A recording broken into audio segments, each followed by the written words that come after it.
원순열이 뭔지에 대해서부터 설명을 해볼게요.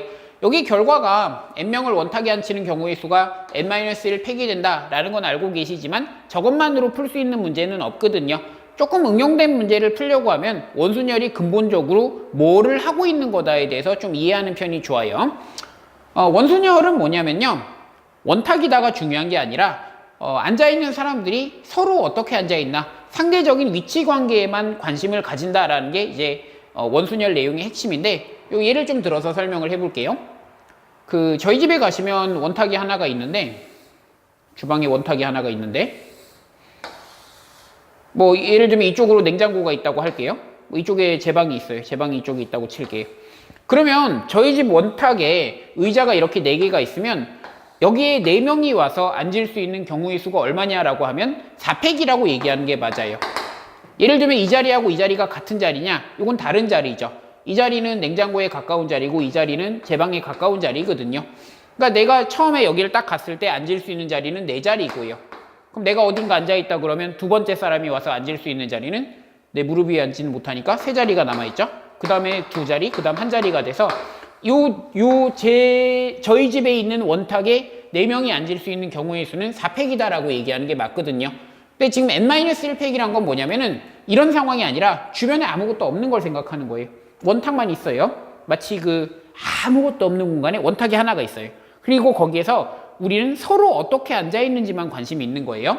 예를 들면 4명을 A, B, C, D라고 하면 A, B, C, D를 이렇게 앉히는 거랑요. A, B, C, D를 여기서부터 시작시켜가지고 이렇게 앉히는 경우는 사실 얘랑 얘는 같은 경우가 되는 거예요. 뭐 이렇게 보면 다르지만 여기 A 입장에서 생각해 보세요. 오른쪽에 B가 앉아 있고요. 맞은편에 C가 앉아 있고 왼쪽에 D가 앉아 있잖아요. 여기서도 마찬가지죠. 왼쪽에 헷갈려? 왼쪽이 B가 되는 왼쪽이 D. 헷갈려. 오른쪽이 B, 맞은편이 C가 되는 거니까 이 경우나 서로 어떻게 앉아 있는지가 똑같은 거죠. 물론 B 입장을 생각해도 그렇고 C 입장을 생각해도 그렇겠죠. 여기 똑같은 게 또 있거든요. A를 여기서부터 시작해서요. 이쪽으로 돌리면요. 이런 경우도 똑같은 경우가 되는 거고 A를 여기서부터 시작시켜서 B, C, D를 이렇게 앉히는 경우도 똑같은 경우가 되는 거죠. 요 4가지 경우는 겉으로 보기엔 다르지만 우리가 배열을 이렇게 쓰는 건 다르지만 요 안에 있는 사람들끼리 지네끼리 맞은편에 누가 있어? 왼쪽에 누가 있어? 이런 걸 생각할 땐 똑같다는 거죠. 그러니까 그냥 여기다 A, B, C, D를 요 4자리에 배열하는 건 4팩이지만 원순열로 쳤을 때는 요 4개가 같은 경우가 되기 때문에 이걸 4로 나눠준다는 거거든요. 그래서 원순열로 배열하는 경우의 수는 3팩이 된다는 거예요. 그래서 이제 n-1팩이 나온 거고요. 방금 제가 4가지가 똑같기 때문에 4로 나눴어 라고 얘기했잖아요. 이런 종류의 문제풀이가 있고요. 그 다음에 보통 이렇게 생각하는 방법이 있어요. 어차피 4명이 가서 서로 어디에 앉는지만 신경 쓰겠다는 거거든요. 내 왼쪽에 누가 있냐 오른쪽에 누가 있냐 이런 것만 신경 쓰겠다는 거니까 첫 사람이 여기를 딱 왔을 때 4명이 와가지고 여기 앉을 건데 앞으로 처음에 애가 왔을 때 어디에 앉을 수 있냐를 경우의 수 1로 보는 거예요. 예를 들면 제가 처음에 여기에 오면요. 4명이 앉을 자리에 처음에 왔을 때 내가 누구를 피해서 앉고 싶다, 뭐 누구의 옆에 앉고 싶다 이런 걸 생각할 수가 없는 거죠. 내가 앉아 있으면 그럼 나머지 애들은 이제 나에 대해서 상대적 위치를 생각하는 거예요. 예를 들면 여기 앉는 애는 내 오른쪽에 앉는 게 되는 거고요. 여기에 앉으면 내 맞은편에 앉는 게 되는 거고 여기 앉으면 내 왼쪽에 앉는 게 되는 거니까 내가 처음에 한 명이 앉는 순간 이제 위치들이 전부 다 특별해지는 거죠. 유니크해지는 거거든요. 그래서 두 번째 애가 앉을 수 있는 자리가 3자리, 그 다음에 2자리, 그 다음에 1자리가 돼서 3팩이다. 이런 식으로 푸는 방법이 있거든요. 원순열이 대표적인 문제풀이 방식이 방금 얘기한 2가지예요. 그냥 직순열로 생각한 다음에 똑같은 게 몇 개씩 있는지를 생각해서 나누는 방법이 있고요. 그 다음에 처음에 한 명을 그냥 고정해, 한 명을 고정한 다음에 나머지 애들을 배열해. 이런 식의 생각하는 방법이 있는데 저는 이쪽을 좀 추천하는 편이에요. 이쪽을 추천하는 게 이쪽이 나중에 조건이 걸려 있거나 이럴 때 훨씬 편하다고 느껴지는데 이거를 그럼 아예 버릴 거냐? 저는 솔직히 말하면 저도 한 3, 4년 전엔 그렇게 얘기했었거든요. 이거 쓰지도 않는 거 버려. 근데 그렇게 얘기했었는데 나중에 제 풀이를 잘 보니까 저도 저걸 쓰고 있더라고요. 요즘에는 항상 학생들한테 얘기할 때 당연히 양쪽 다 해놓고 자기 손 많이 가는 쪽으로 결국 풀게 되긴 하지만 당연히 양쪽 다 공부해놓고 익혀둬라 이렇게 얘기하지만요. 뭐 그거는 여러분이 판단해서 알아서 해보세요. 문제를 좀 풀어볼게요. 요거요. 지금 6명을 여기다 앉힐 건데 지금 흔히 이제 원순열이다라는 거는 뭐 회전에서 똑같은 것은 한 가지로 샌다 뭐 이런 식의 말들이 있다던가 뭐 눈치껏 풀어야죠. 요 문제만 해도 사실 이게 원순열인지 아닌지가 좀 애매하다고 얘기할 수도 있을 것 같긴 한데 6팩이 아니라요 6개마다 똑같은 게 나오겠죠. 여기서부터 A, B, C, D, E, F라고 한다면 이거를 이렇게 60도를 돌렸을 때 똑같은 게 나오고요. 또 60도를 돌렸을 때 똑같은 게 나오고 그렇게 되는 거죠. 여기서부터 시작해서 A, B, C, D, E, F 뭐 여기서부터 시작해서 A, B, C, D, E, F 그런 식으로 6개마다 똑같은 게 나오니까 6으로 나눠준다 이렇게 생각할 수도 있고요. 아니면 처음에 여기를 갔을 때 A가 처음에 여기를 갔을 때 어디를 앉을 수 있냐 그러면 앉을 수 있는 자리는 그냥 한 자리라고 생각해도 상관없는 거죠. 한 자리니까 나머지 애들은 그러면 A에 대해서 다 서로 다 특별하게 위치가 정해지는 거니까 애들이 앉을 수 있는 경우의 수는 5팩이다. 뭐 당연히 이건 같죠. 이런 식으로도 풀 수 있다는 거예요. 이 문제를 풀어볼게요. 자, 여기서 이 8개의 자리를 전부 다 다른 자리라고 생각하면 여기다가 뭐 A부터 A, B, C, D, E, F, G, H 이렇게 배열한다 그러면 이 배열하는 경우의 수는 8팩이 되겠죠. 맞죠? 그래 놓고 이제 이 문제를 풀 때 보면은 8팩을 2로 나눌까 4로 나눌까 고민하다가 둘 다 계산해보고 답 중에 둘 중에 하나만 있으면 좋은데 둘 다 있어서 항상 또 고민하게 되죠. 맞죠? 몇 개가 똑같은지를 생각하는 거예요. 똑같은 몇 개가 나오냐? 자 보세요. 제가 이쪽으로 이렇게 돌렸어요. 시계 방향으로 이렇게 돌렸는데 A부터 시작해서 A, B, C, D, E, F, G, H 이렇게 시계 방향으로 돌렸는데 만약에 제가 여기서부터 A를 시작해서 시계 방향으로 이렇게 돌리면 지금 흰색으로 써있는 배열하고 노란색으로 써있는 배열이 같은 배열이 아니죠. 당연히 아닌 이유가 뭐냐면 애초에 식탁을 이렇게 그려놓은 이유가 뭐야. 여긴 D가 혼자 앉아있는데 여긴 C가 혼자 앉아있잖아. 그러니까 이 노란색하고 흰색은 같은 배열이 아닌 거거든요. 그럼 같은 배열은 어떻게 해야 나오냐? 여기가 같은 배열이 되는 거예요. 여기가 A가 여기서부터 시작해서 A, B, C, D, E, F, G, H 이렇게 되는 경우가 같은 배열이 되는 거예요. 맞죠? 그러니까 여기서부터 출발했을 때 요걸 딱 180도를 돌리면 원래 거랑 똑같아지니까 두 개만 똑같은 게 나오는 거거든요. 그래서 얘를 2로 나눠줘야지 제가 원하는 답이 된다는 거죠. 뭐 이런 식으로 푸는 방법이 있고요.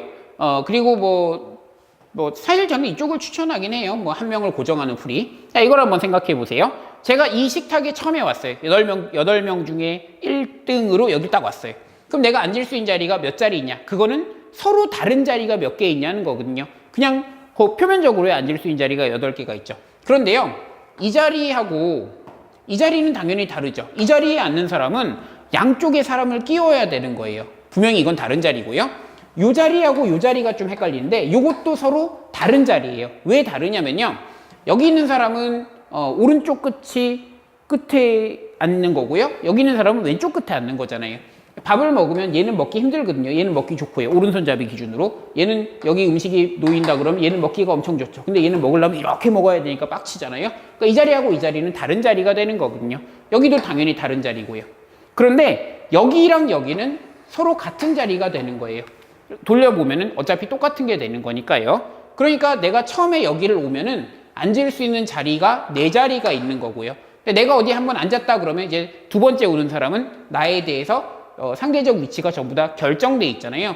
내가 싫은 사람은 이쪽에 앉을 거고 날 좋아하면 이쪽에 앉을 거고 뭐 이런 식이 되는 거죠. 곱하기 7팩이다 이런 식으로도 문제를 풀 수 있다는 거예요. 그래서 이쪽 풀이하고 이쪽 풀이를 일단 익혀보시고요. 연습을 좀 해주시면 좋은데 좀 헷갈리긴 해요. 이런 건 처음에 풀 때는 좀 헷갈리고요. 나중에 얼마로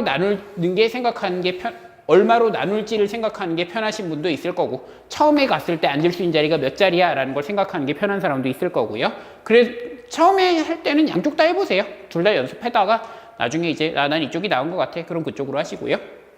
얘는요. 8팩을 얼마로 나누느냐를 생각할 수도 있고 얼마에다가 곱하기 7팩이냐를 생각할 수도 있다는 거예요. 처음에 갔을 때 앉을 수 있는 자리는 요 자리 아니면 요 자리 두 자리밖에 없어요. 얘랑 얘가 같은 자리고요. 얘랑 얘가 같은 자리니까 그러니까 2 곱하기 7팩이다 이렇게 생각할 수도 있고요.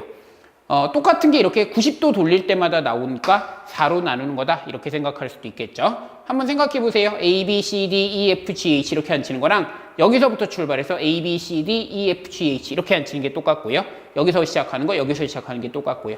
여기서 시작하는 건 다르죠. A, B가 이렇게 하는 거랑 A, B가 이렇게 하는 건 분명히 다르니까요. 4로 나누는 게 맞다 이렇게 되는 거고요. 얘는 함정인데 얘는 원순열이 아니에요. 오펙이에요. 다 다른 자리거든요. 선생님 여기랑 여기 똑같은 거 아니야? 아니야, 달라. 다르죠? 다른 자리란 거 확인해 보세요. 오른손잡이가 밥 먹으면 얘는 좀 불편한데 얘는 좀 편하죠, 맞죠? 요거는요. 그러니까 이 문제를 자꾸 풀다 보면 10팩을 얼마로 나눌까 혹은 얼마에다 9팩을 곱할 건데 뭐 저는 그냥 일감으로 자꾸 이게 들어오네요. 2 곱하기 9팩이 들어오고요. 10팩을 그럼 나누면 이게 답이니까 5로 나눠야겠구나. 이렇게 생각하지 마시고 여러분 독립적으로 두 개를 따로따로 생각해서 풀 수 있도록 해보세요. 조금 더 풀어볼게요. 이런 문제 같은 경우는 사실 고정하는 풀이보다는 나누는 풀이가 더 편한데 일단은 여기 설명하는 방식이 하나 더 들어와요. 그것도 뭐 제3의 풀인데 고름도 익혀보세요. 보통 흔히 설명하는 방법이요. 5가지 색으로 요 5군데를 칠하려고 하면은 여기 칠할 수 있는 자리가 5자리가 되고 여기가 5자리가 되고 그 다음에 남은 애들이 4개가 원순열로 돌아가니까 3팩이다. 요게 3번 풀이에요. 요게 3번 풀이에요. 지금까지 했던 거랑 사실은 다 다른 풀이거든요. 다시요. 여기 칠할 수 있는 게 5가지 색이 있고 나머지 4가지 색을 원순열로 돌릴 수 있으니까 3팩이다. 이렇게 푼 거예요. 첫 번째 풀이를 하면요. 그냥 여기 5군데를 칠할 수 있는 것은 5팩인데 걔를 4개마다 똑같은 게 나오는 거죠. 맞죠? 4개 돌릴 때마다 똑같은 게 나와요. 생각을 해보세요. A, B, C, D로 하면요. 여기서부터 A, B, C, D, E라고 하면 얘랑 똑같은 게 몇 개 나오는지를 생각해 보세요. 요걸 90도 돌려가지고 여기 하나 다시 그릴게요. A, B, C, D, E라고 하면 이게 지금 똑같은 게 되는 거잖아요. 맞죠? 요거는 요렇게 배열한 거는 이렇게 착 돌리면 얘가 되니까 그럼 이렇게 생각해 보면 똑같은 게 몇 개씩 나오냐? 4개씩 나온다는 걸 알 수 있죠. 이렇게 푼 게 아까 말하던 첫 번째 풀이 똑같은 게 몇 개 나오는지를 세서 나눈 풀이가 되는 거고요. 제가 좋아한다는 고정하는 풀이로 생각하면 이렇게 돼요. 이 문제를 풀 때 되게 불편한 방법이 돼 버리는데 처음에 내가 빨간색을 들었다라고 하면 그 빨간색으로 칠할 수 있는 자리는 2자리예요. 여기거나요. 여기가 되는 거예요. 맞죠? 안에 칠하거나 밖에 칠하거나가 되는 거고 이 경우에는 나머지 4가지 색을 칠할 수 있는 경우의 수가 3팩이 되고 이 경우에는 여기 A를 이쪽에다 칠하면은 전부 다 다른 자리가 되죠. 이 자리가 다 다른 자리가 되니까 A를 여기다 칠하고 나면 나머지 4가지 색을 색칠할 수 있는 경우의 수가 4팩이 되는 거거든요. 얘네들이 합이라고 얘기할 수 있겠죠. 한 명을 고정하는 풀이를 굳이 여기다 한다 그러면 이렇게 푸는 게 맞는 거죠. 이 문제는 불편하죠, 분명히. 이 문제는 사실은 이게 제일 편해요. 그러니까 이건 또 다른 풀이가 되는 거지만 얘도 해볼게요. 첫 번째 풀이로 해볼까요? 8팩인데 똑같은 게 몇 개씩 나와? 4개씩 나와. 이렇게 되는 거예요. 맞죠? 이렇게 되는 거고요. 오히려 이런 문제 같은 경우는 1감은 이건 것 같은데 안쪽에 칠하는 거 4개를 고르자. 안쪽에 칠하는 거 4개를 고르고 걔네들을 배열하자. 원순열이야. 근데 이거 돌아가니까 원순열이야. 안쪽에 뭔가를 칠하고 나면 그러면 이제 안쪽에 대해서 바깥쪽은 전부 다 상대적인 위치가 다 유니크하니까요. 곱하기 4팩이야. 이런 식으로 푸는 거죠. 요건 2번 풀이가 아니라 이게 3번 풀이가 되는 거예요. 2번 풀이로 치면 이렇게 되는 거예요. 나 빨간색 들었어. 내 손에 빨간색 있어. 그럼 빨간색 칠할 수 있는 경우는 몇 가지가 되는 거야? 2가지야, 2가지. 빨간색 안에 칠하거나 밖에 칠하거나. 그럼 이렇게 칠해놓고 나머지 칠하는 경우가 7팩. 여기도 7팩이고 요 둘의 합이다. 이렇게 얘기할 수 있다는 거죠. 그러니까 이거는 좀 불편하죠, 사실은. 잘 안 쓰게 되겠죠. 아까 이게 좋다라고 제가 얘기했지만 이런 문제를 잘 생각해 보니까 나도 이렇게 잘 안 풀거든. 근데 여러분은 셋 다 확인해 보세요. 셋 다 이렇게도 풀 수 있고 이렇게도 풀 수 있고 이렇게도 풀 수 있구나를 자꾸 확인해 보세요. 얘도 풀어볼게요. 첫 번째 풀이를 하면요. 9팩인데 90도 돌릴 때마다 똑같은 게 나와 4. 근데 지금은 제가 이게 90도 돌릴 때마다 똑같은 게 나와라는 말이 쉽지만 이게 점점 어려워지거든요. 특히 조건이 걸려 있을 땐 진짜로 어려워요. 조건 하에서 원탁에 배열시켜라 이런 문제에선 찾기가 굉장히 어렵거든요. 어쨌든 간에요. 두 번째 풀이를 하면요. 아이고, 첫 번째 뭐 한 가지 색을 골랐을 때 여기 칠할 수 있고 여기 칠할 수 있고 여기 칠할 수 있습니다. 이렇게 되고요. 근데 이래 놓고 여기다가 내가 이거는 또 8팩 나누기 4야 그러면 이 풀이 안에 또 이 풀이가 들어와 있잖아요. 여기선 또 나누는 게 좋겠네요. 빨간색을 여기 칠했어요. 그럼 노란색이 있어요. 노란색을 칠할 수 있는 자리는 또 두 자리예요. 그래서 이렇게 나누는 게 좋을 것 같기도 하고요. 이렇게 할까요? 이왕 하는 김에. 빨간색을 여기다 칠했어요. 그럼 노란색을 칠할 수 있는 자리는 두 자리예요. 얘네들이 다 똑같은 자리고 얘네들이 다 똑같은 자리거든요. 그럼 노란색을 이쪽에 칠했을 때 7팩, 그 다음 이 경우에 7팩 이렇게 되는 거죠. 빨간색을 처음에 2번에 칠했어요. 그 경우에는 8팩. 빨간색을 처음에 여기다 칠했어요. 그 경우에도 8팩이 되는 거죠. 그래서 얘네들이 합이 된다. 이런 식으로도 풀 수 있겠죠. 3번 풀이로 하면요. 가운데 뭐 9개 중에 하나 골라서 칠하고, 그 다음 여기에 붙어 있는 자리들, 요 자리들이죠. 요 자리들에 칠할 거를 골라요. 8개 중에 4개. 걔네들을 원순열로 배열하고. 얘네들을 칠하고 나면 나머지는 원순열이 아니에요. 안쪽이 칠해져 있으면 이제 상황이 다른 거죠. 곱하기 4팩이 됩니다. 뭐 이런 식으로도 풀 수 있겠네요. 그래서 풀이를 이렇게 해라라는 말은 저는 솔직히 말하면 좀 위험하다고 생각해요. 저한테 그래도 선생님 하나 골라보십시오 그러면 저는 계속 이걸 추천하는데요. 고정하는 쪽이 편해 라고 추천을 하는데요. 뭐 그럼 이쪽은 쓸모없냐? 뭐 그렇게 얘기하기 조금 힘든 것 같아요. 저도 좀 어릴 때는 그렇게 얘기했었는데 좀 나이 들다 보니까 모든 게 다 필요한 거구나 이런 생각이 들더라고요.